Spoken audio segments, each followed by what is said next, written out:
Let's talk about security and the lack of it. How it affects society when people are not feeling safe and secure. This is Sofia and her family.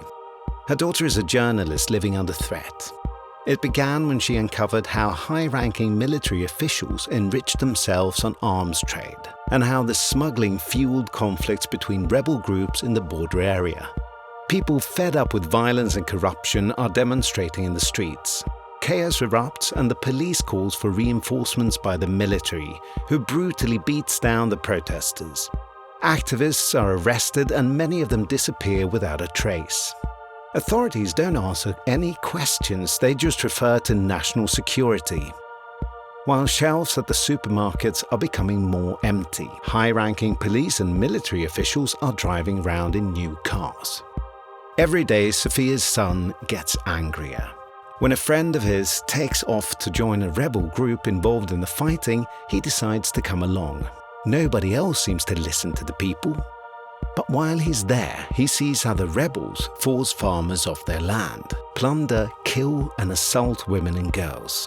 He flees the violence but is arrested by the police when he tries to return home. Sofia and her husband try to find out where their son is being held and if his case is going to court. After many phone calls, her husband is asked to come to the police station, but once there, he receives only veiled threats.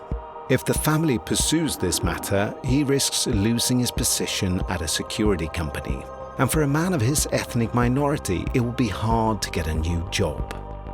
Sofia sees how discrimination and frustration make it easier for rebel groups and criminals to attract youth.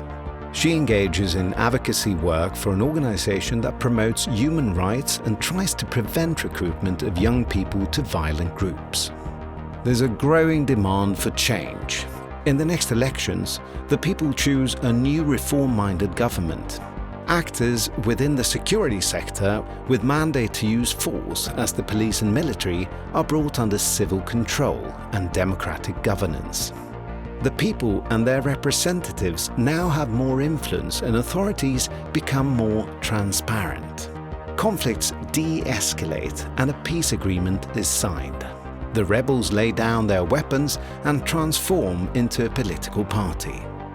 Members of parliament react to Sofia's daughter's articles. High-ranking military and police, as well as politicians who held power, are called to hearings. There's a thirst for the truth about persecutions and disappearances and for accountability. People who were imprisoned without a legitimate legal process are released. Sofia's son is one.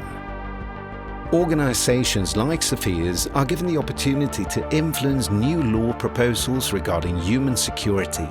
Sofia herself enters politics.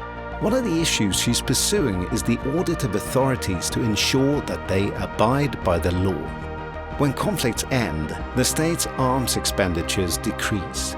More police officers and civil investigators can be employed. Sofia's husband is hired by the local police. His colleagues are men and women from all parts of society.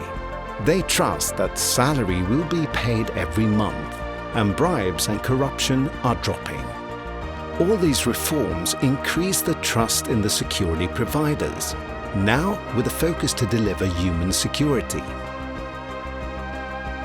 FBA, the Folke Bernadotte Academy, provides training and advice to conflict-affected countries to support national peace-building processes.